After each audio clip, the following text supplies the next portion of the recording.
This ain't the little itty bitty teeny tiny bowl. This is Super Bowl 59.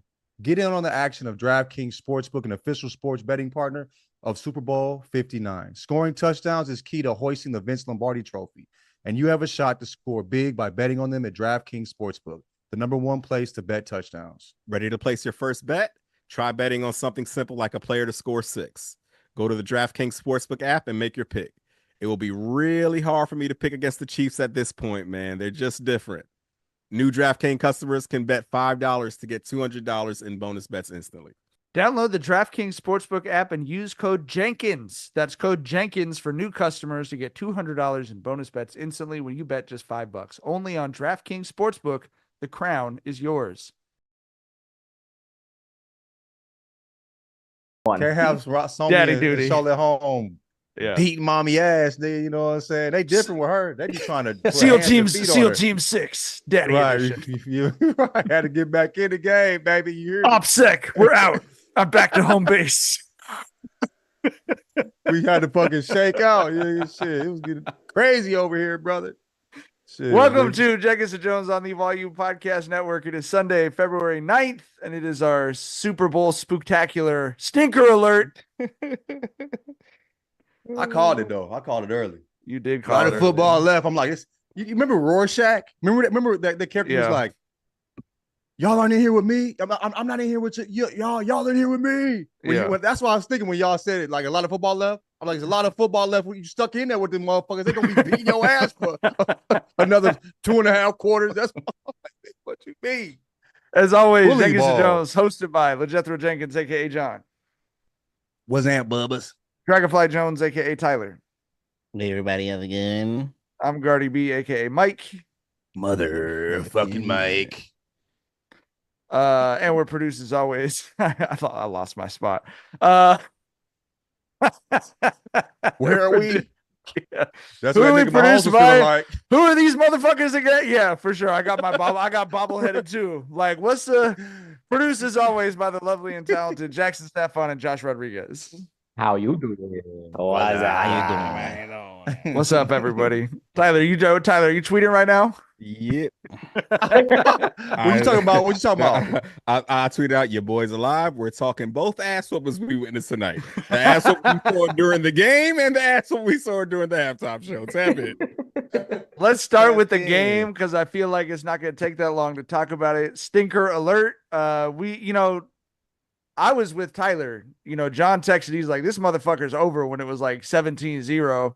And I said the same thing as Tyler. I said the Niners had like a 14-point lead on these motherfuckers. And I was feeling not confident, but good.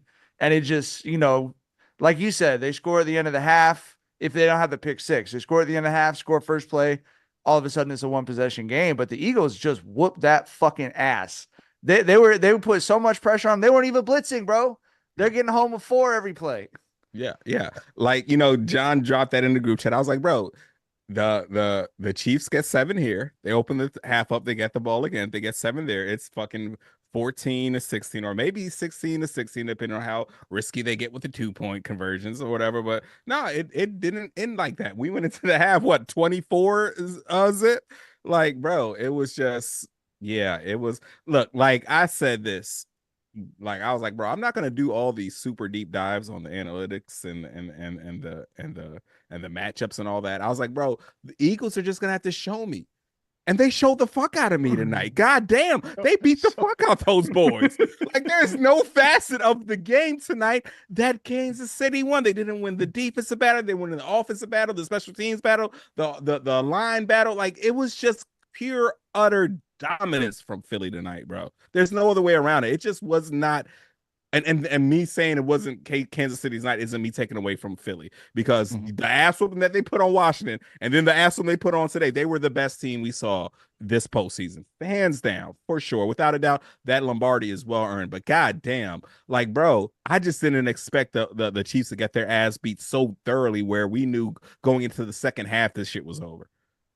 That's what had me tripping was I saw them their ass beating the trenches. I'm like, these niggas is getting cooked in the motherfucking trenches, bro. Straight bully. When you have like Mahomes, I have never seen him rattled. And he looked confused out there.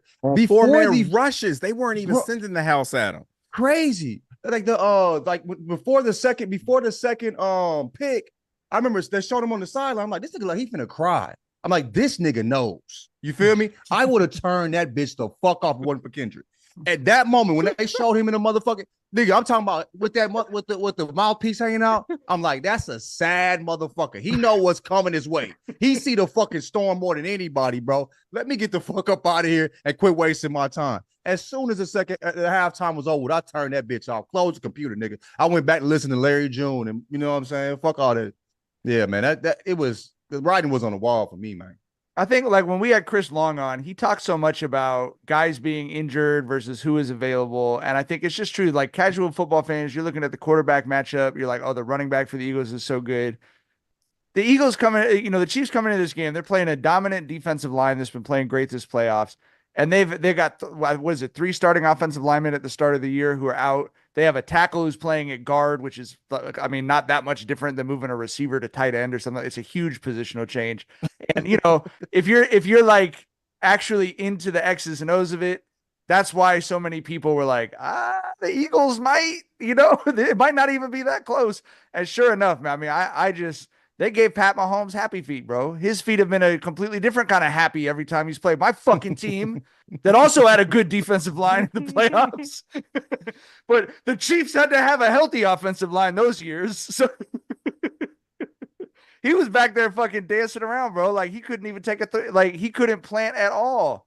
I mean, one of the picks he threw, he's got a dude, he's lucky he didn't get seriously injured, but he's got his offensive lineman being bull rushed into his fucking plant leg, bro.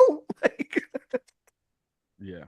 I think my casualness helped me know that it was going, because y'all have seen him do way more than I've seen. All three, all the Super Bowls he won, he came back from behind. I've only seen Super Bowls, but y'all seen all the magic, right? You know what I mean? And I'm like, I don't think a nigga got enough magic to win this motherfucker, because I haven't seen the trickery. I ain't been hurt by this nigga. You know what I mean? I'm just seeing what's in front of me. I don't get the other shit going through my head. You know what I mean? And I'm like, yeah, I'm out. y'all got a bunch of other shit in y'all head that y'all seen, brother. Y'all got memories. Pain, nigga, telling y'all to think different. You know what I mean? I was so ready to send that the Aaron Rodgers fan at the Cowboys game meme. Tyler, you know the one I'm talking about? Yeah. Where all the Cowboys fans are celebrating and the Aaron Rodgers fans just choosing. It's like they're celebrating. I mean, I don't think you can say enough about the Eagles' defensive line. Obviously, all credit to Jalen Hurts, Saquon Barkley, everything else, the coaching staff. But I just that defensive line was, when you only have 4 guys going and the opposing quarterback is fucking, he can't do anything. That's it. There's just very few football games you're going to win if you're not able to protect your quarterback when the other team's not even blitzing. It was flashbacks to that Super Bowl they lost against Tampa Bay when we just saw that bullshit O-line that they rolled all the way to the Super Bowl was just not going to cut it against a pass rush like that, right? And it's this should not be a recurring thing with Pat Mahomes, with the best quarterback in the league, but that's what happens when you get a phenom like that at quarterback. These front offices get cheap. You know what I'm saying? They start thinking that O-line is something that is not a necessity and is something that they can work around. And no, every fucking legitimate Super Bowl contender needs a legitimate O-line, bro. Yeah. Even if you got the best fucking quarterback I've ever seen in my life, who can get out of a lot of trouble due to faulty O-line play because he can make incredible throws on the run. No, it's gonna come back to bite you in the ass, bro. Stop being cheap and get some hogs up front. Yeah, but I mean, they also did have injuries to that group this year. But even, I mean, they had an All-Pro who was just getting who had that holding penalty that was so bad where he just got fucked so hard he just had to grab the guy and fall down. It was a thorough fucking ass whooping. Tyler, what did you think of the way the game was officiated, bro? I felt like the refs were almost a little bit like, we're going to really show that we're not trying to give this shit to the Chiefs, bro. Dog, that play during that first Philly series where they called AJ Brown an offensive PI. I was like, oh God, they're about to do. But like I've always said, I never understood complaining about the refs because the refs are going to fuck both teams over equally. And then we had the next series where McDuffie got called on some bullshit that they should not have called, right? So, but yeah, I mean, Look, bro, I like we've had these discussions so many times before. I hate ref complaining. I hate ref whining. I hate people who legitimately think that that's something that is shifting the whole fucking tide of professional sports leagues and all that. Because, like I said, these dudes don't have an agenda against your team. They're just terrible, bro. That's it. Yeah. They're just terrible, and they're going to be terrible to you during the game, and they're going to be terrible to your opponent equally during the game. I promise you. Just let it ride out, bro. The scales always balance with that shit, man. Yeah. I mean, that's fair. Congratulations to the Italian Eagles, the most Italian football team. I mean, they're more Italian than the Italian soccer teams. Like the whole fucking coaching staff Italian. The security guard I'm not a fan of is Italian. Who, Big Dom? Big Dom, fucking Wilson Fisk. I'm Wilson not a fan Fisk. of. I'm not Wilson Fisk, What did he do? Wilson Fisk, who poses in the background, always knows where the camera is when the coach is giving an interview, stands back there like he's the sponsored by signs, the step and repeats they put in the fucking press conferences. You know what I mean? That like seems very Italian, Ameritrade. Like, this game brought to you by fucking Big Dom. Who's wearing a white hat with no logo on it except an Italian flag on the back tonight. I don't know. It's gonna be a lot of gravy spilled tonight, in the fucking Eagles locker room. They're gonna pop bottles of marinara, Motherfucking Sirianni, bro. Shaking up that carbonara, fucking.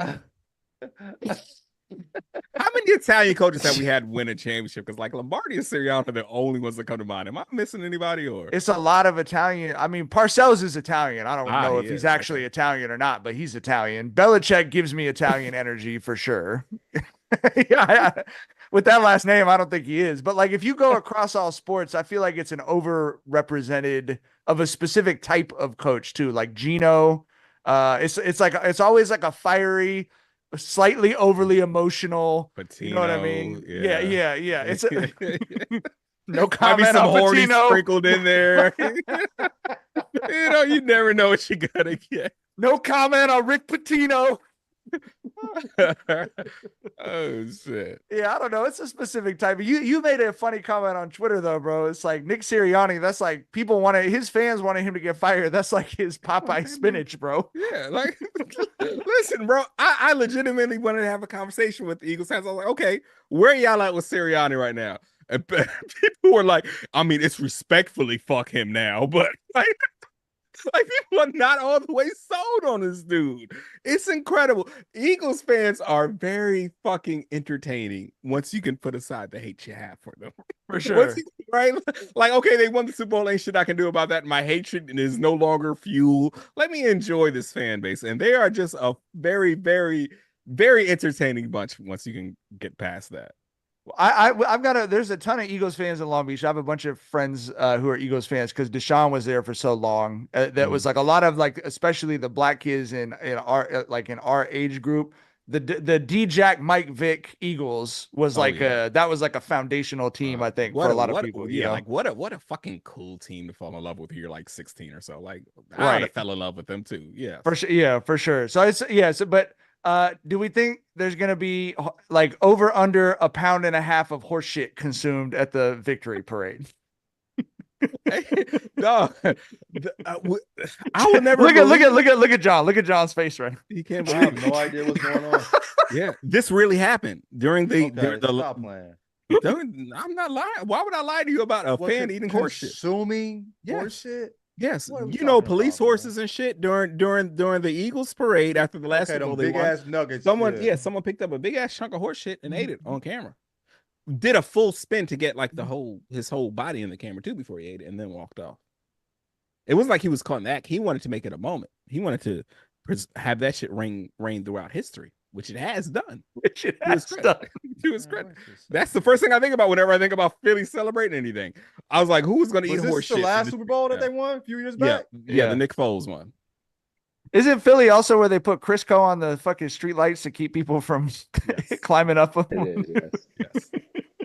And shout out to the homie Chris Long, friend of the show. He was on that 28-3 Patriots squad, and then he was on that Eagles squad that beat the Patriots the very next year. What a career for that young man.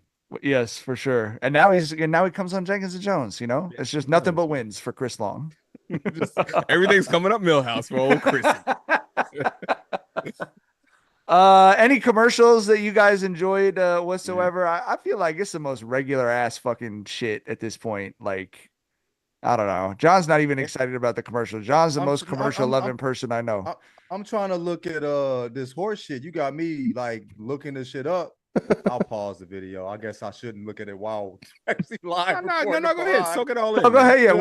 No. Well, yeah. Let's all pause. We can all vamp. pause for a second. Go ahead, John. Oh, wait a second. Oh, no. Yeah. I wouldn't lie to you about something like that, bro. We are now at the stage of this podcast where this is like an unintentional callback to John previously saying, "Why do you guys care so much about that guy on Twitter saying you eat shit?" John is firmly in the anti-shit eating camp of this podcast. It's just so wild that I didn't think you could actually eat shit and hold it down. Like I thought it's an impossible thing to do. You know what I mean? Because you know what I mean? Like, yeah, that's wild. But anyway, I'm a barf just with you talking about it, to be honest with you. The Google Pixel commercial was good, even though I'm firmly an Apple guy. Oh, that one was commercial was good though. Like when he hugged his daughter and like as she was a college student, and then like she turned into the baby, and I'm like, you were, and I'm thinking about Somi. I'm like, oh my god, like I went like this. I turned my face. Like, bitch, I can't look directly into that. Yeah. You know what I mean? I turn my head, brother. I'm like, why y'all doing? I'm just trying to watch football, nigga. Like, that's all I'm trying to do, dog. I don't need all that. That was beautiful. What a commercial. I think Google debuted the commercial where the mom like starts the Gmail account for her baby, like when Vinny was a baby, and she's like sending like all these messages so that the kid will be able to like see himself or whatever. I think that was, and then he like still has him after his mom is gone. Like I think that came out when Vinny was a baby. And similarly, I was like, I'm gonna go for a walk for about an hour and a half thanks to this commercial. Bro. Like, I mean, you know what you really hitting? Like, yeah, that ain't important to play with. You know what I'm saying? You don't do that for recreation, nigga. Like, that I'm truly like, yeah, man. Come on, this dude hit me up on Twitter like, I'm actually bawling right now. He probably like got a 2-month-old first baby. You know what I mean? And seeing her grow up, and it's like that uncut emotion, nigga. And they just stepped on that. You know what I mean? Like, bro, you can't. That ain't what you play with, dog. Yeah. That's a different type of emotion, but yeah, man. The chat saying their favorite commercials were the Nike women's Great, that was the one I was going to bring up. I thought that was a great commercial. That was a good one. The Monday Light, Coors Light one, the pizza rolls one. Did the chat like the CO commercial? I like the CO commercial. We were cracking up at that. My kids did not understand that commercial. I felt concerned on how low Seal has fallen. That's what I was thinking. Yeah, that concerned me. I didn't like that. That was my takeaway from that. I'm like, nigga, wasn't you dating Tyra Banks when she was Tyra? Like when she was in the program? You were dating Tyra Banks with the biggest song in the world at one point. What has happened to you? And now you're advertising Mountain Dew, Baja Blast, or whatever the fuck. Like, as a seal, an actual sealed face seal? Like, bruh, that's a look, dog. I liked it just because it was weird and not like all of the like Jeep is gonna do Barack Obama's 2004 Democratic National Convention speech. Like I didn't need that. I didn't need the brands being like America. Let's discuss. Like I didn't like. Yeah, a lot of. I didn't need those. So I like the weird one. My friend who's on Blue Sky sent me a tweet. What do they call them? They call them skeets, don't they? No, we don't gotta do that though. They sent me a post. A bleat. They sent you a bleat. He sent me a bleat from Blue Sky from Brian Phillips. He said, "It's rare that you watch a commercial and know to the penny the size of a celebrity's gambling debts. Anyway, Kiss from a Rose still slaps." And then he just replied to that tweet with $11,286,949.22. That is the best bleep that ever. Bring that shit back to Twitter, dog. Yo, please. That is 24,000 retweets, dog. What are you doing over there? That's what I said, bro. That is so funny. Oh my god. To the penny. To the penny. He saw the gambling debt all in that shit. That's fucking hilarious. That hurt. That was like, yo, what's going on with that, man? For sure. I'm with Tyler on that. All right. Y'all want to talk about the halftime show? Yeah, man. Hold on. Duh. Oh, here we go. Do y'all want to talk about the halftime show? You know they like to sue. Yeah, you funny as hell. How you feeling, Tyler? How you feeling, man? I loved it. He threw us all for a loop with the opening track, which was the same opening track on the GNX promo. And I'm like, bro, where's that fucking song? I need that shit. Where the fuck is that whole song? Quit playing. Yes. Yeah, like, and I get like, bro, like he dropped that shit, had me thinking, okay, we might get some more additional tracks tonight, and so far we've got nothing.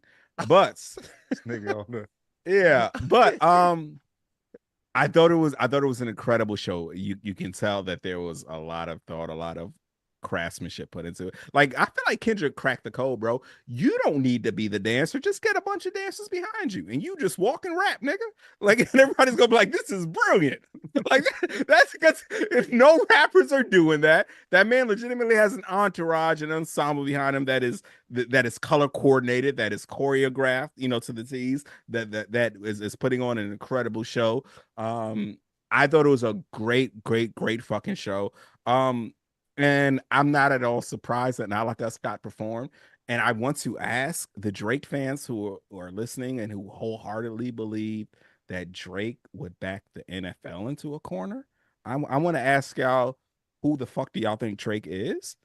Because who the fuck do y'all think Drake is that he would intimidate NFL lawyers? NFL lawyers? Y'all thought this bullshit baseless lawsuit would scare NFL lawyers? NFL lawyers are beating the CTE allegations, bro. NFL lawyers are winning against science. They are beating science's ass. And you thought that bullshit Drake lawsuit was going to stop some shit? Like, bro, it's dog. Like, I just want Drake fans to really have a moment where they come to some honesty and some self-realization and realize no one in the world is scared of that nigga, dog. Nobody is scared of fucking Aubrey, especially with this bullshit ass lawsuit that's going to get thrown out. And you think that he was going to bully NFL lawyers into a corner? Come on, man. Come on, dog. Like, I couldn't believe that people thought that was a legitimate thing that would happen. I knew that Not Like Us was going to be performed regardless. And Kendrick made sure that he rapped that shit. Like, he rapped the A minor shit. He didn't leave it up to the crowd. He put his stamp on that. The crowd did join in, though. The crowd did join in. Yeah, the crowd joined in, but he wanted to put his stamp on that motherfucker and say it himself too. Yeah.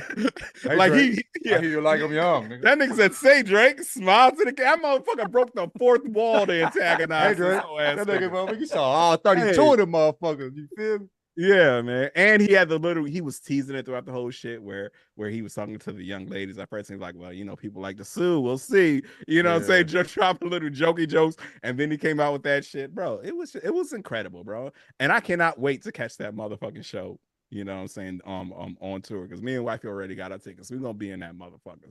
Oh, for sure. Same, for bro. sure. Same. You feel what I'm saying?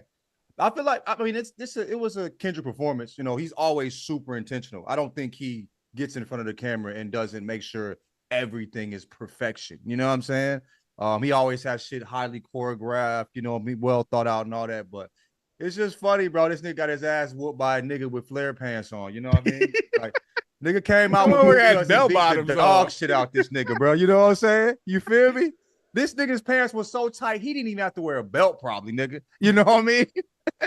Nigga came out there with Dion's where you could only see the toe of them bitches because the flare was so crazy and beat that nigga ass. I love it, bro. But yeah, great Kendrick performance. But I was before we got hopped on, I'm like, it just was a Kendrick performance. That's how he does. He makes sure that everything's locked in. It's very intentional and thought out.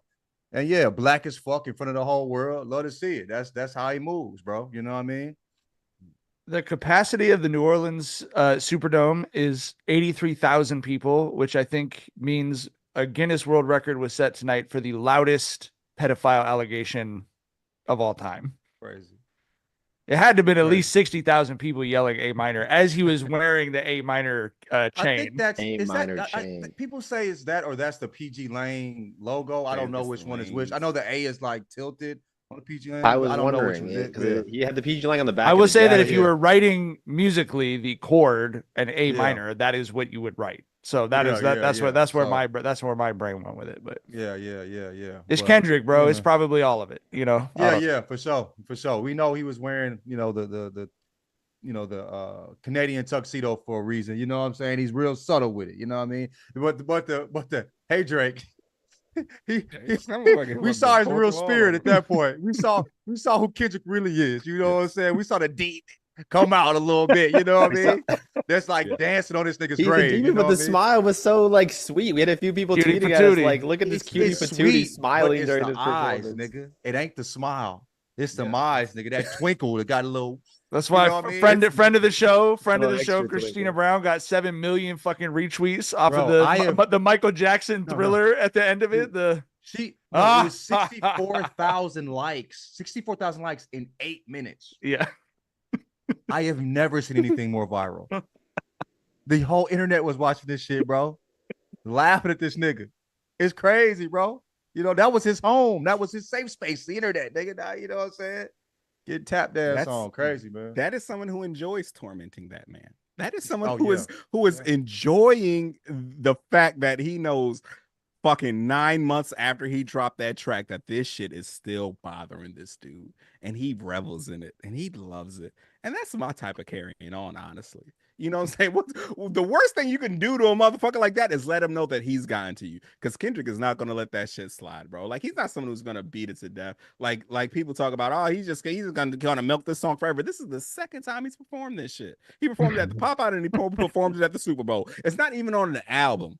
But he knows that every time he does perform that motherfucker, it's time to slap this nigga in the back of the neck one time for good measure. He knows that much. He's someone who knows how to turn those fucking screws, bro. Drake fucked up fucking with that dude.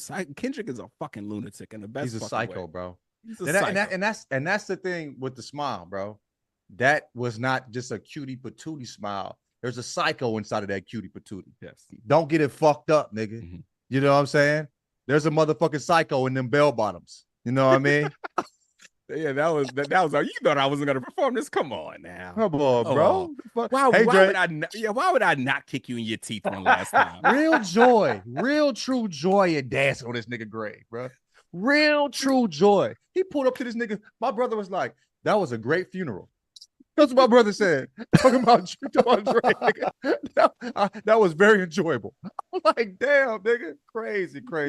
I also, the last thing I want to say, but like, it's obviously this is all like, it's all entertainment and it's entertaining as fuck to Tyler's point. But like, why did Drake get beat up so bad verbally, not in real life, that like the amount of like, won't someone think of the children that was being done prior to the show on behalf of Drake did not make any sense to me. People like, well, it would be disrespectful to do it on that big of a stage. Like, it's time to be classy now.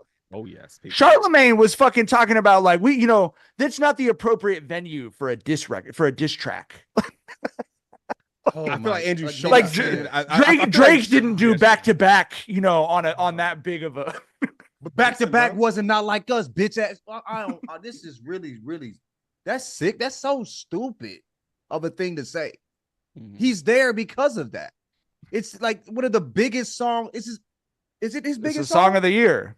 It was the song of the year. No, but is it Kendrick's it's the biggest song of the decade so far? You cannot tell me a rap song this decade that's bigger than that. So you talking about back to back? Bitch, that's a a loose. Say a line for back to back, nigga. Exactly. Nigga, that shit came and went. It was a quick little moment. You feel this ain't the that's so silly. That's so silly. That's so unserious. Come on, man. I have never changing the rules. Come on. I was gonna say I've never in my life seen people say, oh, you went too hard on this rapper, but I did see this before, and it happened in 2018 when Pusha T put About to Ass. We saw that when people were like, oh, he went too far. Hey, I'm be honest though. Tick, tick, tick. That was a line cross, but you know what? Drake hopped out there and put that man's whole wife's government name out there. But we talked about this, and she is like an accountant or some shit. But look, she ain't even in the life. But look, my nigga, you say a nigga's wife name off camera, bitches, fuck you. You know what I'm saying? And like you playing with his wife's name. Yeah. That's how I know you a bitch. You thought that was play shit. You ain't a real nigga. You know, motherfuckers gonna keep it rap after that. You thought he was cool out there, nigga? It's fuck you and fuck you, and it's forever fuck you after that. Are you kidding me? You playing with his wife's name, nigga? Listen, bro. Nigga, what the fuck? Bro, I have always said Drake slid on that shit he said about Pusha T's wife name is because we all know he's pussy. Because if someone like Conway said, I'm gonna let it ring on you like Virginia Williams, someone said, word to your wife's government name, I will shoot you. That's what Drake said. And we all let it slide because we know he's a bitch and he's just saying that. Ain't nothing with it. Yes, because we know you're right. But no, that is zero toes on that motherfucker. Yes, that is a wild line across where you put in this, and she's like an accountant or some shit, dog. Like I said, she ain't even in this famous life. You putting this man's government, the name of his wife, her whole government out there and saying, word to your wife's government name, I will shoot you. And motherfuckers think pushing went too far. Nah, nigga. If she was a rapper, that's his wife. It don't matter, bro. You don't play with that. You feel? You just don't play with that. But yeah, so. But tick, tick, tick. Literally jaw-dropping moment when I heard that shit. That's when I knew what type of demon that nigga was. You know what I'm saying? We're like, nigga, wherever you gonna go, I'm gonna go further, bitch. You ain't, I'm not the one. That was so crazy to me. No, did you ever see his Drink Tramps interview with Noriega? Asked him, did he ever feel remorseful? But he's like, no, because why are you playing with me? He's like, I ain't playing with you like that. Why are you playing with me like that? Yeah, man. I mean, yeah. I get it, bro. Jesus, though. All right. And just to circle back to tonight, but the chat has been mentioning many times that we have not even mentioned the fact the Samuel L. Jackson part and Serena Williams sea walking. Like there was so many elements that just made it cooler and cooler. And SZA was amazing, obviously, as to be expected. I think that Kendrick. That's a great point that the chat is pointing out. I think that Kendrick leaned into the whole USA shit because he was going against some Canadian, right? Like he had Samuel Jackson being Uncle Sam. There was a lot of flag imagery. Right? I do think that that's perhaps why he leaned into it, which is another reason why I will never understand why that Canadian thought he was going to stop anything on America's unofficial holiday. You know what I mean? So, but that was my friend texted me. I can't wait for Drake's response at the Grey Cup. The great, the Argonauts versus the silly dragons. It's the Canadian Football League Super Bowl. It's the CFL championship. It's look, bro. Like I think that this probably puts a bow tie on the beef, and I think that there's so many subliminals and shit we can go back to all that, but let's keep it just straight up 2024 up to now. This is the greatest performance we've ever seen from a rapper doing a rap beef. If we start with the like that guest verse, that's the guest verse of the year. That shit shook up every fucking thing. And then we go to Euphoria, and then we got 616, then we got Meet the Grams, then we got Not Like Us, then we got the Pop Out, then we got the Grammy Victory Lap, then we got the Super Bowl performance. Greatest fucking performance we've ever seen in a rap beef. It's not close. It's not close. There's nothing even close, bro. Not even close. Crazy. Like there's nowhere, like it can't even get bigger. Like that's, do you know what I mean? Like it's like unless he lasers it on the fucking moon or something. It's like it was on the Super Bowl halftime. Like 1 billion people watched that shit. The last 7 days, from Sunday to Sunday, 8 days, Sunday to Sunday. Like if it was just that, it'd be bigger than anything. You know what I mean? Yeah. And then add the Pop Out on it, add Not Like Us, breaking all the fucking records, Drake's records. Crazy. Yeah. And it feels like something we might not ever see again. When you take into the fact that this is a beef that was brewing between the two biggest rappers of their generation for a whole fucking decade plus, you factor in the fact that both these motherfuckers can rap. That lyricism played a huge part in this. Like, if we were to ask when does this happen again, and we look at the generation under Kendrick and Drake, like who are the two biggest rappers there? Like Travis Scott and Uzi, and no shots to them. I'm fans of those dudes, but is that what we got to look forward to, right? Should Travis Scott and Uzi going to get in the booth? No, like you said, no shot, but we don't need it, bro. Yeah, it's Uzi in that motherfucker throwing that shoulder around, nigga. We cool on it, bro. You know what I mean? Yeah, that's my nigga. I fuck with Uzi hellas, bro, but we just don't need that beat, bro. Yeah, keep it cool, man. You know what I mean? It like it feels like this is perhaps the last time we might ever see this in rap history, bro. It really feels like that. Do you I don't even think I need it anymore though. You know what I'm saying? I think like I got my feel on this, bro. You know what I'm saying? I think just wait until mid-June, brother, because he's performing in Toronto. I mean, the tour's going to Toronto in mid-June. I'm just saying, like, these two dudes are the dudes that I fuck with heavy and saw him crack. You know what I'm saying? Like, dude, I remember, like, So Far Gone, when that motherfucker dropped, I listened to that shit for like, nigga, it like when it dropped again on Cash Money, that shit went platinum, and it had been out like a year and a half. Goddamn, like that shit was incredible. You feel me? I mean, we saw fucking Kendrick performing at Peckerheads at a bar, but it was two-sided. They would switch where people were performing. It was like 60 people in that motherfucker. You know what I'm saying? Then we see him in the motherfucking Fader Fort. Then he's at arenas. Now the nigga's at the Super Bowl. Like, we got to grow up with this nigga. We seen this shit. Yeah. I'm not growing up with NBA Youngboy. I mean, I saw Uzi when he first came out. You feel me? But I wasn't connected. Like, Uzi wasn't speaking to me. You know what I'm saying? I was like 32 when that nigga, when I saw him in Miami jumping into a pool of fucking water. I have a kid jumping in water. You know what I'm saying? You feel me? You're not going to relate to... No, I had on a fake ass chain. That shit, it started raining and had a white tee on, bro. It was like a little thin chain. I didn't know the shit was fake. I thought it was, you had the green stain? You had that green stain on the shirt? My shit was just tangled the fuck up. You remember?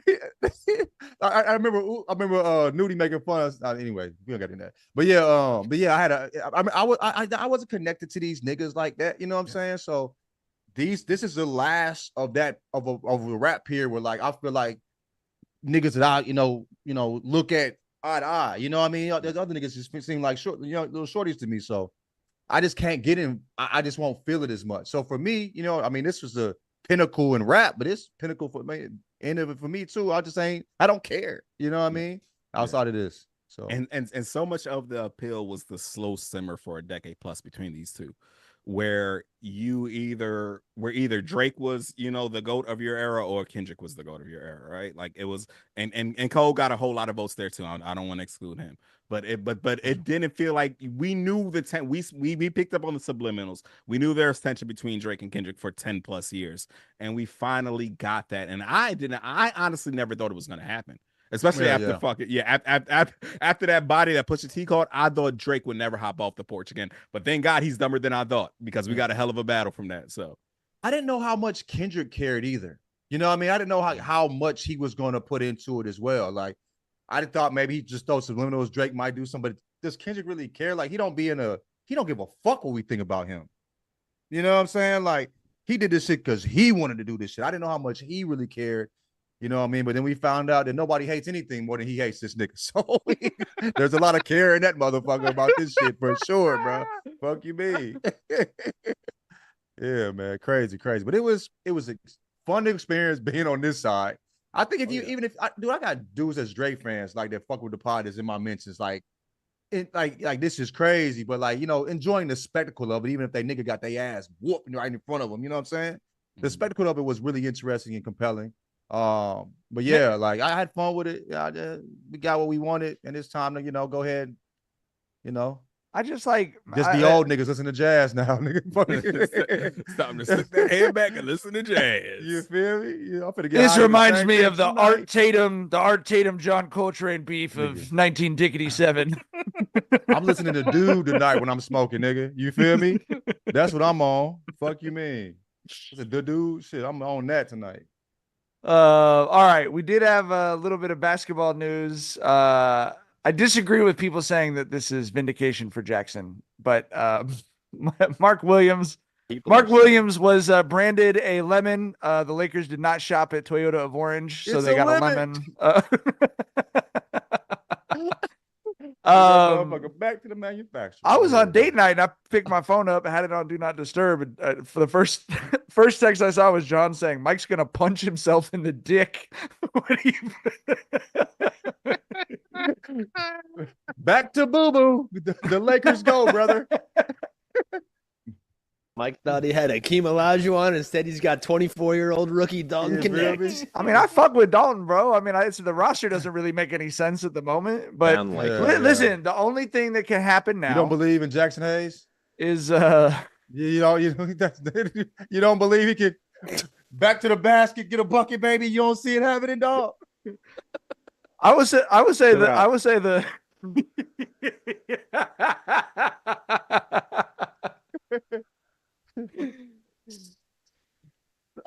Listen to these niggas. Give me your bucket, baby. What you need? I got a couple copes. Lakers have been playing great without a big. Oh man, they have been playing great without a big. Without Luka, I mean they cooked the Pacers, and we didn't even have Dalton at that time. They cooked the fucking shit out of the Pacers. I do think it's put some sort of new pep in Braun's step. I'm obviously very excited for tomorrow to see Luka and Braun next to each other for the first time in a game. I think that's going to be unbelievable. And, Jackson thought Mark Williams was, so clearly, according to Jackson, there's a lot of better options out there. I didn't really hear what Jackson said. I just jumped in when it was time to fuck with it because that's like the nigga I am. You know what I mean? Like, I just like to fuck with you type nigga. You know what I mean? So Jackson, what were you actually saying? I was saying that I thought the value was bad, and I thought the hyping up of Mark Williams as like the golden ticket piece was. You didn't like the Lakers. That's not what the Lakers hype machine. Every time the Lakers when they got Gabe Vincent, it was like, right. I mean, like that's what happens when someone goes to, and it's not just the Lakers. It's any team that has a fan base. When the Dodgers sign someone, when the fucking Celtics sign someone, that's what happens because it's a lot of fans, and so they're excited. I will say it was someone from The Athletic, I should know his name, that would make this argument more credible, who agreed with Jackson and was saying that, he thought there were issues with Mark Williams's give a shit and motor, and that might not fit, what's going on. So maybe we dodged a bullet. I don't know. That wasn't the issue. Go ahead, I was going to say, we have seen a not give a shit motor question dude win rings with y'all at the big spot. Several of them. Andrew Bynum. Yep. You know what I'm saying? That nigga pulled up looking like Mario, bro. He was barely that nigga barely moved like a human. Bro, did you remember that haircut he had? Like, what the fuck you got going on in there? He became the biggest. It's so wild. He became the biggest joke in the league, and at one time he was like the biggest chess piece. Like, if this guy figures it out, LA's unstoppable. Yeah. And then he became turned into the biggest joke in the league. Like. Yeah. No, so I mean that's true, and for this year, obviously, it's going to be a really weirdly. I mean, I'll say this just from a basketball perspective. I think it's going to be really fascinating. You roll Braun and Luka out there with the way Austin Reeves is playing, and then just the logic puzzle of and there's just no front court. I mean, I don't like, and I like that we've got TV, but it might be a wreck, right? Yeah, but it's going to be interesting no matter what. And good, yeah. And maybe JJ Redick, hey, bro, like you got hired on he's the next Pat Riley tip, which is fucking insane. Like, do some psycho shit, bro. The statement that the Lakers dropped let you know right then and there that they are totally fine if shit doesn't work out in the Luka Braun window. They are focusing on the Luka window because they were like, the shit that we got back on Mark Williams, we have concerns if he can be our guy 5 to 10 years from now, right? Like if you don't have concerns if he's your guy, for 1 to 3 years, you say fuck it and you just roll the dice because you're seeing what Luka and Braun can do. But the fact they said 5 to 10 years is like, bro, we are really focusing on going into the future in a post Braun way, right? And of course, we want to try to max out while we got Braun and Luka, but the main priority is we've got this 25-year-old top 5 guy in the world here, right? And now. They should, and yes, and the timelines have shifted. Yes, and they should. That being said, I actually had a different take off that, which is if this was his back's in worse shape than we thought it was. I'm curious to see what they do there. I took this as the Lakers. And listen, the Hornets are such an unserious franchise. He may require major surgery that the Hornets were unaware of. You know what I mean? Like, I actually took it as... I don't think so. I took it as... multiple issues, bro. Like, that's they missed multiple things. He failed a physical. I mean, he felt. I'm saying yes. He failed it. I mean, how often does that happen? I mean, not a lot. Shit. I mean, how often do you see the word rescinded on an NBA? As soon as it said rescinded, the first thing I said was, "Did he fail the physical?" I was talking to Jackson. Like, did he felt like had to have failed the physical? You know what I mean? Because you're an NBA player. How the fuck you fail the physical? I was hoping motherfucker doesn't even have a carburetor. NBA player who's playing. He's not even got a carburetor, bro. It's just fucking 2 weeks ago or some shit, nigga. Like something crazy, nigga. Something like multiple issues. multiple issues. So I'm like, what the fuck is wrong with this nigga? So when hearing multiple makes me think, and all of a sudden you want to trade this nigga that just dropped 37 guaranteed double for Dalton Connect. Oh, we're gonna hit you because you're just really interested in Dalton. Like, nigga, you know what I'm saying? They knew what the fuck they was doing. I'm not putting that past them. Well, and the Hornets put that goofy ass statement out that said, after the Lakers aggressively pursued Mark Williams. That was so wild. We're happy to have him back. Weird. Just let it happen, nigga. Like, you don't even need this shit. You don't even needed that. You just got weird for no reason. You know what I mean? The fuck? Nobody asked for it. Nobody asked for it. Y'all the Hornets. Nobody cares. Right. No one cares how the Hornets feel. Nobody cares. Why we're welcoming him back. You know what I'm saying? Like, give a fuck about none of that. You just being weird for no reason. But to where, again, like my only thing where I might disagree with Tyler is and we'll see. We're gonna find out. I feel like if he goes and has a major surgery, he has to be out for a year, 9 months a year. I almost feel like I could take it the other direction of the Lakers saying, if we're gonna give up both these firsts and a guy that we like, you have to compete in the Braun window as well as the Luka window. Like, what, you know what I mean? So so it's a little bit of a double-edged thing, but we won't know until the Hornets buy an X-ray machine and fucking maybe get an MRI on your fucking player.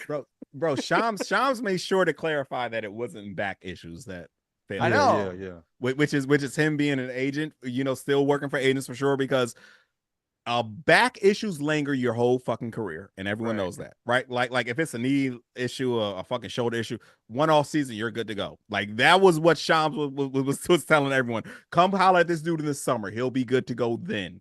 Right, like because the back issue, some shit that'll follow you your whole career, and he wanted to clarify that wasn't the case. But I feel like the Hornets undercut themselves with their statement where they said the Lakers were desperate to get this dude, because to me, then I read that as, so it must have been something really fucking obvious on the physical, like this dude might have negative meniscus or something, and the Hornets are just like blissfully unaware that they're rolling out a fucking He-Man hip socket or something. You know what I mean? Does it not blow your mind that motherfuckers was talking about him like he didn't have a carburetor? Like he's not a human? Multiple issues. It's a human walking around with these issues, nigga. I has feelings and shit. He's playing back. I know, but it's like, no, but like, this is a human.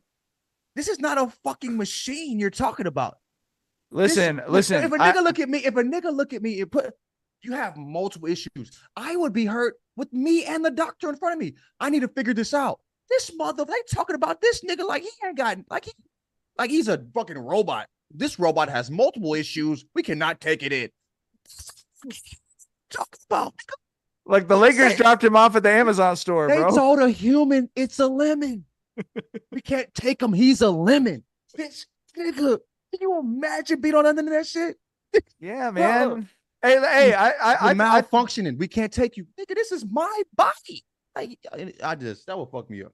Knowing pro athletes, unfortunately, it does not surprise me. And I was explaining this to Vinny because he's like, what does that mean to fail a physical, right? Because he's fucking 11, Yeah. And I said, like, bro, like if you get drafted, he wants to be a pro athlete. So it's like, this is what part of what you're signing up for. Like if you have, you go to the NFL Combine, you have 25 doctors from 25 teams treating you like a robot, like bending your knee to see if the motion goes correct. I mean, like that's what pro sports is, bro, because they're throwing 8 figures down, and they're treating you as an investment in not a human being, but in a performance machine. Like that's absolutely what it is. I completely understand that aspect. Yeah. It's just wild as a regular nigga to see to not give a fuck about the robot shit because it doesn't concern me, and be like, yo, that's a human being called a lemon right in front of the whole internet. It's just wild to me. Rescinded. Rescinded because of multiple issues with your body, nigga. You're malfunctioning, nigga. You need a new carburetor, you know what I'm saying? The tail light out, nigga. You know what I'm saying? The steering is fucked up. They pulled up to LA and the fucking Lakers doctor's like, washing fluid. I see what your problem is right here. You see this? This is not supposed to do that. This is going to take about 3.5 weeks, brother. You might need you a rental. Until then. If you need a rent-a-car, my cousin's... How's the plug at Ace? You heard of Enterprise? Like, cold business, bro. It's a cold business. That's so that I'm thinking like, yo, that's a nigga that they just multiple issues really like, oh man, you had to put this nigga business out there like that. Well, that's where I feel like if you're reading between the lines, I feel like the Lakers are trying to make it clear that the Hornets medical team is fucking trash. When they say like, just to be clear, this wasn't like it's a grade 3 versus a grade 2. It's like there's a bunch of shit fucked up on this dude's body that they're not aware of. Damaged goods. That nigga said they tried to send him damaged goods. I'm like, 23 years old. What the fuck, dog? Hey, but that's crazy. You ever bring the IKEA bookshelf home, bro? It doesn't have the hex key or one of the screws. I was about to say you're out of. Didn't come with the screws. What are you supposed to do? Oh man! All I could do is break these cheap ass pieces of wood over my knee like a fucking. And at least that you could ask for a new one. Oh man! This time, that nigga said, "Damn." All right, they try to ship out them damaged goods. That's the whole nigga over there, though. Lakers are at the Amazon Fresh store right now, punching in the code on the locker. Like, I don't want to pay for the return shipping, bro. You just got to take it back. Send his ass back to Amazon, nigga. Free returns. God damn, boy. All right. That's crazy. It's time for Dookie Butt of the Week. Chat, we need your Dookie Butt of the Week, and you can vote on ours. John, who's your Dookie Butt of the Week? Drake, nigga. The fuck? We just saw him get his ass cracked, nigga. You know what I'm saying? Come on, man. And he tried to stop the shit with the whole ass lawsuit. And he called him out. You know they like to sue. Yeah, whole ass litigation ass nigga. It just is what it is. I could play and say something else and about some cute Drake, nigga. And this is the end of it for me. You know what I mean? But that's the Dookie Butt of the Week. The last, 7 months, it seems like. Anyway. Tyler, your Dookie Butt of the Week.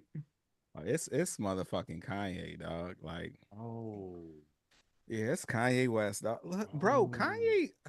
Could you give some context for people who've successfully muted all Kanye news from their life? Yeah, he's just basically gone on a little Twitter rant the last 3 or 4 days where he's just talking about how much he's a Nazi and how he respects Hitler so much, and putting out like names of assistants who he smashed and shit like that, and just real dickhead shit. Yes, he did. I know you did I love Hitler weird shit like, okay, nigga, you're fucking insane. You know what I mean? But it's posting fucking porno clips today and shit from Pornhub and shit. Just weirdo shit. And Kanye is interesting to me because he is someone who I can point at and be like, you have no idea how much I love this dude during his run. Mm-hmm. Like, I don't know Kanye from like college dropout to late registration to graduation to fucking 808s to My Beautiful Dark Twisted Fantasy. I'm not sure if I ever was a bigger fan of a rapper than I was of Kanye during Kanye's run. Mm-hmm. And it was so easy for me to say fuck this nigga as soon as he got on some bullshit. Like, bro, I do not know these motherfuckers. I will give up on them in a heartbeat. Like, you know what I'm saying? Like, your music was cool, blah, blah, blah. But if you want some bullshit, it's fuck you. Like, I'm done with you. And I'm at the point where I don't even give a fuck. Like, I can't even listen to his old music because, for one, it's over with. Because it's such, the person he is now is such a fucking just such a fucking contrast to the guy that he was when he was coming up, right? Like, when he was coming up, he was railing against guys like him, who he's turned out to be. Like, he was on that whole shit about, you know, I'm the guy who wasn't supposed to make it, but I'ma still hold it down. I'ma still be myself. I'm still gonna be black as fuck. I know they don't like that shit, but I'm gonna be me. You know what I'm saying? I'm the dude. I ain't a hood ass rapper, and they hate to see rappers break stereotypes. I'm just a real ass black ass dude. But you know what I'm saying? And all that shit. Now he's on this bullshit where he is just bootlicking like white supremacy and Nazis and shit. It's like, bro, it's very easy for me to say fuck you. I'm done with you forever. Like, it's so easy for me. Like, and like I said, this is a dude who was my favorite rapper perhaps ever during his run. And it's so easy for me to just say, fuck this nigga. I do not know this dude, bro. You know, I do not know this motherfucker. Fuck Kanye West. It's that simple, dog. I was talking to Rather, and she was talking about how when she was younger, certain people like kind of spoke for, like her artists spoke for her. You know what I'm saying? Or spoke to her in particular ways. Like, you know, she felt like this person gets me. You know what I mean? Mm-hmm. And I was like, shit, I was listening to, look, I was loving Snoop, Tupac. Them niggas didn't, nigga, we had totally different lives, nigga. You know what I'm saying? I just fuck with the music, nigga. You know what I'm saying? It didn't move me to want to do shit. Jeezy, I never sold a drug a day in my motherfucking life. And 05 Jeezy is one of my favorite rappers ever, nigga. Yeah. Like, I did steal some weed and sell it for some Jordans once, but I technically passed the statute of limitations. I technically would make a sale during my college years when my roommate who sold weed wasn't there. Hey, so-and-so coming through, man. Yeah, it was always little shit. Don't count, though. Hey, I wasn't nobody was a drug dealer. You feel that was an incredible reversal. Yeah, I was not meeting the plug. I promise. Nobody was a drug dealer. But anyway, I was a cashier briefly, but at no point was I involved in the ordering and stocking of weed. Hey, anyway, I ain't have a plug, nigga, you know what I mean? HBCUs, you'd be surprised at the people who wind up in your friendship circle. Like I said, my roommate sold weed, and there'll be times where he'd be at class, like, hey, so-and-so coming through. It's a bag, you know, in my upper left corner, and I pull out, you know, hit him off with that. Like, and selling weed, like at least in college, nigga, it be regular niggas. Yeah, these ain't no, you know, going to jail or hood hard. Like I'd see bro come through to get the shop. Oh, I know you. Like, for you know sure. It was love. Yeah, it was no weird shit, none of that. But anyway, never been hard. The only musician I feel like that actually represented, like, spoke to me or spoke for me particularly was Kanye. Only person, you know, where I was like, when I heard Spaceship, like, yep, nigga, I'm like, nigga, you speak, nigga, that touched my soul, nigga. You know what I'm saying? He was speaking this particular way about certain things. And I'm like, I feel this way. And I've never heard anybody talk about it this way. Yeah, but like, gee, that shit. I saw something where, you know, S tier where they rank shit. You know what I mean? And it said it was a little. They showed the S tier ranking and it said like S tier, whatever, B tier, D tier. It just said on the bottom, just doesn't feel the same. And that's the thing. When a nigga has changed so much, and there's some real mental health issues going on, for sure. This ain't. You know what I mean? But you still can't excuse, like, you can say that about everyone who says that they are a Nazi. For sure. Yeah, for sure. But like, gee, this is just not the nigga that made that music. And I can't, you know, can't support anything from that dude. So, and also I don't miss it. Yeah. I just don't miss it. It changed everything when he started doing this type of shit. So yeah, I saw somebody tweeted today. It was a GIF of a gas tank running out, and he just tweeted but he made college dropout. It's just like, yeah. It's over with. That shit been over with though. I would say sure. 2000, I'll say 2018, 2019, around that time. But I think, and I think I'm speaking for people who are sort of specifically our age. I think that run meant a specific thing to so many people that people had different amounts in their tank. Of how much you were willing to overlook, because it was like, but that album was like my whole college, or, you know, the way I thought about myself after college, whatever. And it's like, at some point, bro, some number of Hitler references is enough for everybody, bro. You know, some people could put up with more Hitler references than others. I'm with Tyler. The first one was like, the first one is time to go, baby. I'm sorry. Yeah, it's time to. Yeah. Got to get off that boat ASAP. Fuck you, man.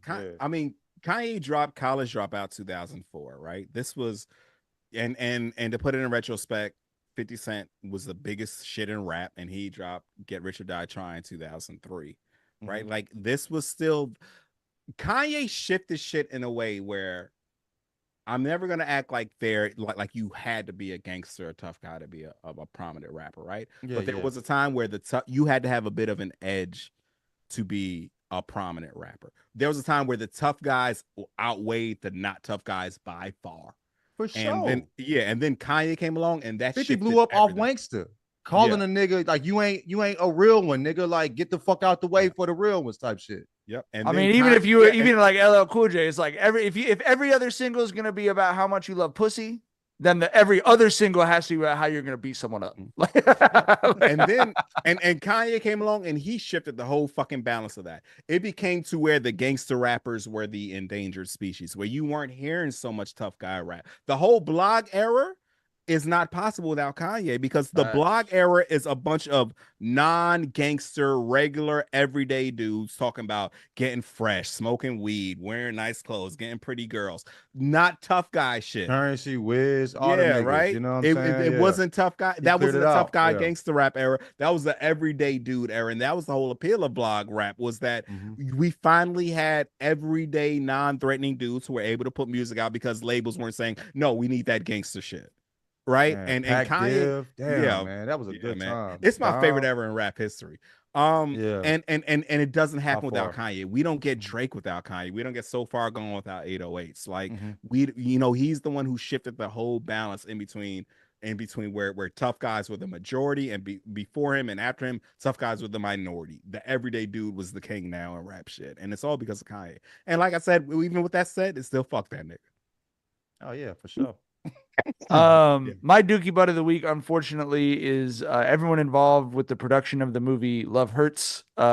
We did go to see that movie. Oh man, did you hear the same thing?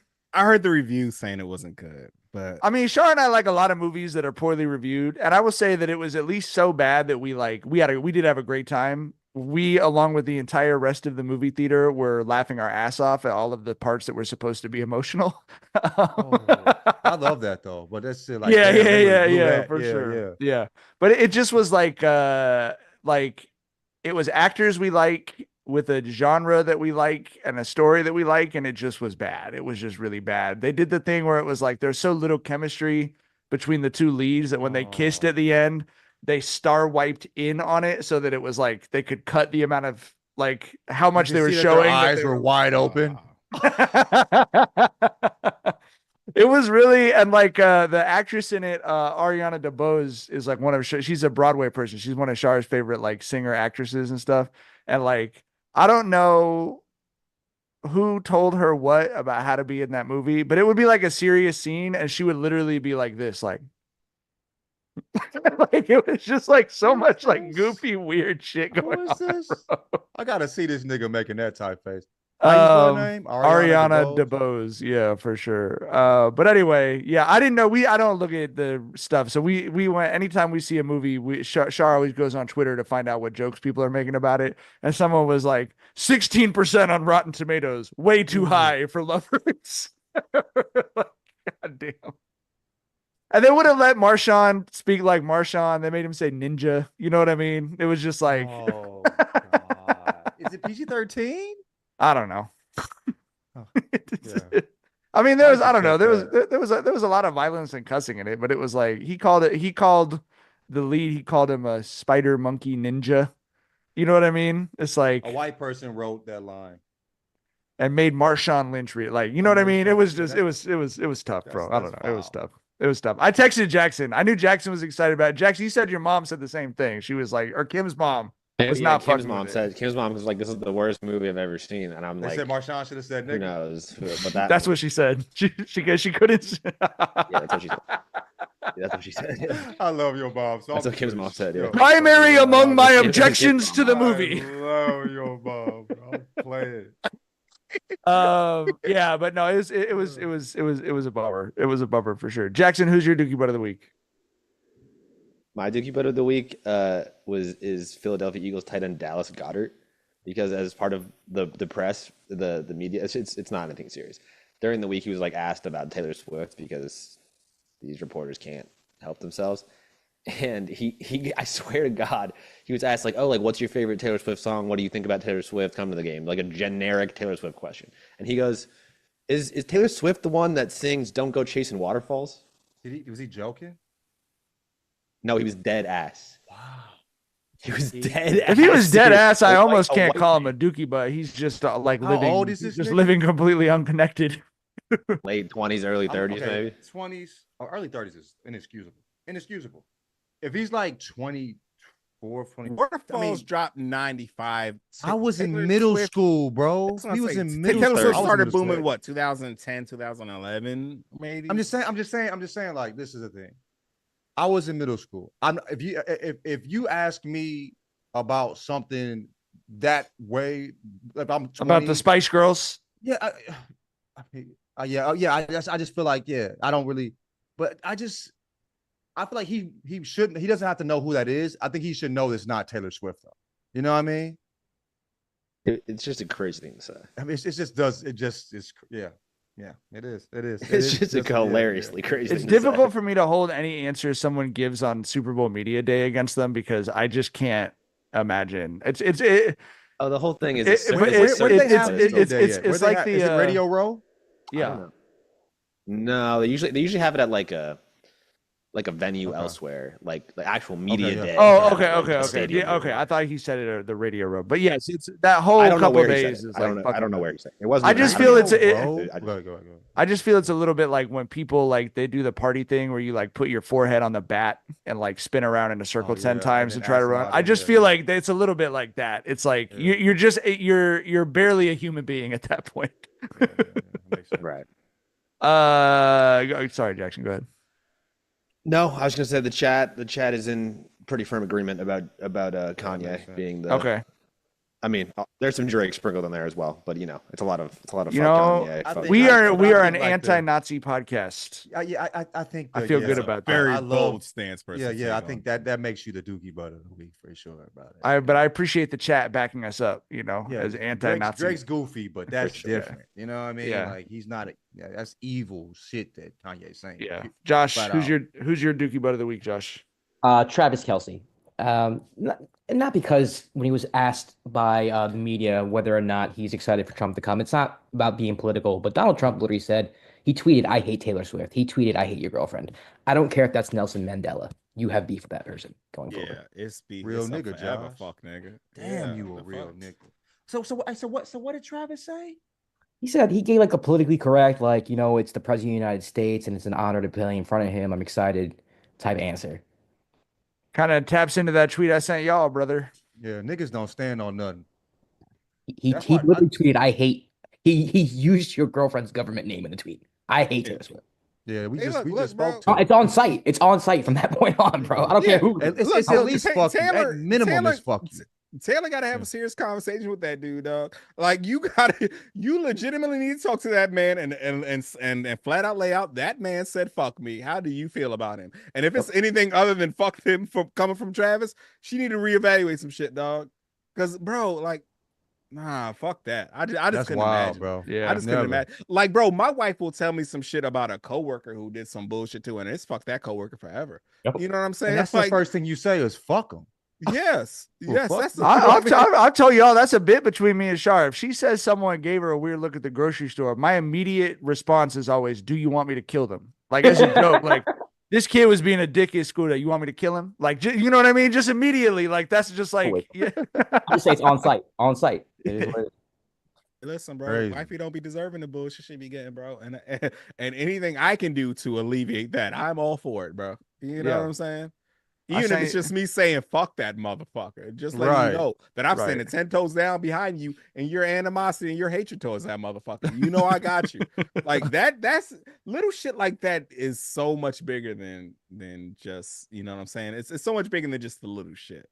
Because, like, bro, for one, I can never imagine the president just flat out saying "fuck my wife" and me still saying, "Hey, yeah, I'd love to have him in attendance." Of course, it's the president. Oh, fuck that nigga, dog. For what? Because of his title. For what? You know what I mean? Right? Like he didn't say what he said. Fuck all that. He didn't even make late registration. Yeah, exactly. You ain't even make college dropout, motherfucker. It's one thing if you made late registration. He didn't even make college dropout, bro. I sent y'all the tweet from Romeo S. Reloaded who said, "Becoming white again is not suiting Travis Kelce at all." Becoming white again. Hey, I told you, dog. I low-key was not fucking with him during his first Trump controversy. If you remember when he was dating Kayla Nicole, I think her name is, the black chick and whatever, and he was doing all the little, hitting his little stinky leg in the end zone, and then someone asked him, this is like 2018, 2019 or so, during one of those cheap Super Bowls. Someone was like, after they won that shit, and they're like, "Hey, are you excited to go to the Super Bowl?" He's like, "Yeah, totally, bro. Heck of an opportunity." I was like, "Who is this motherfucker? Who is this motherfucker? You were dating a black woman doing the stinky leg in the motherfucking end zone, and someone asks you, are you excited to go to Trump's White House? You're like, yeah, totally, bruh." I was like, you turned into a motherfucking Teenage Mutant Ninja Supremacy Turtle just now. Teenage Mutant Ninja White Supremacy Turtle. You ain't real, dog. Like, hey. I'm gonna just leave it at that, dog. But bro, ain't no way in hell I'm ever saying I'm excited to be in the same building with a motherfucker who said "fuck my girlfriend," bro. Never. Yeah, never. Yeah, you say that, it's up forever, nigga. I don't give a fuck if I don't give a fuck if you didn't factor me being in the equation at some point. I'm here now, motherfucker. But look, bro, if it's over between me and her, it's still fuck you. Yes. You know what I'm saying? Yeah. It don't even matter about that. It's forever fuck you for sure. I think that's the only way to move with that. That's crazy. Jackson, does the chat have their own Dookie Butt of the Week, or they're just co-signing Kanye? They're just co-signing. Yeah, they're co-signing. There was also some, they wanted to make sure I said that JD Vance is also amongst the grouping of Dookie Butts this week. What happened with him? I don't even know. They're just saying not. Oh yeah, because he endorsed a hire from Elon Musk where this person was just flat out talking shit about Indian people. Oh right. No, he had tweeted, quote, "normalize Indian hate." And JD Vance is married to an Indian American and was like, you know, oh, we shouldn't hold people's youthful indiscretions against them. Give them a break or something. Yeah. He's a bitch. There's so many. I cannot believe. He's a bitch. Niggas talk about it. Bro. They I cannot walking believe around being whole ass bitches, man. They don't stand on nothing, nigga. If you can't get behind your wife, it's just like this. Like, who the fuck is you? What is you standing on? Listen, that is. There is so much shit I would let slide when it comes to me. Because like, okay, I don't give a fuck. But like, period, nigga, you ain't standing up for your wife. No, man, I don't even let my kid. We talked about this. I don't let my kids talk to my wife. You can talk to me one type of way. You talk to me however you want. Right. You can't talk to my nigga. I'm telling you, like, yeah, that shit weird, bro. Like, Shar made her Elway soup tonight. You know, Maya tasted it. She's like, it's really spicy. Your mom spent a lot of time making that soup today. You know what I mean? Like, you're not even gonna say the soup's too spicy. Like, it's just man. We just dog. You just gotta. I don't give a fuck about your personal flavor profile, little girl. Relax, man. He got teed up, face got red and shit, nigga. Real though, dog. You finna cut that cheese, huh? You see shit, nigga, she always got a whooping, brother. Listen, bro. Listen, I legitimately believe that you owe it to your lady to make her life easier, and you owe it to her to let her know that ain't nobody gonna fuck with you on my watch. It's that simple. That's not a big fucking ass, dog. Right? That's bro. Foundational. That's like foundational, dog. Yeah. All right. That's all the time we got. That was a fun. Niggas be bitches. That's it on Jenkins and Jones. Episode title, Jackson. If John was still cutting up his soup can GarageBand clips. If John was still doing that, the paycheck wouldn't be what the paycheck is. So that's what comes with that. All right, we'll be back a couple times this week. I'm assuming Tuesday, Thursday, but we'll get the schedule out on twitter.com, and we'll see y'all later. Bye. Bye.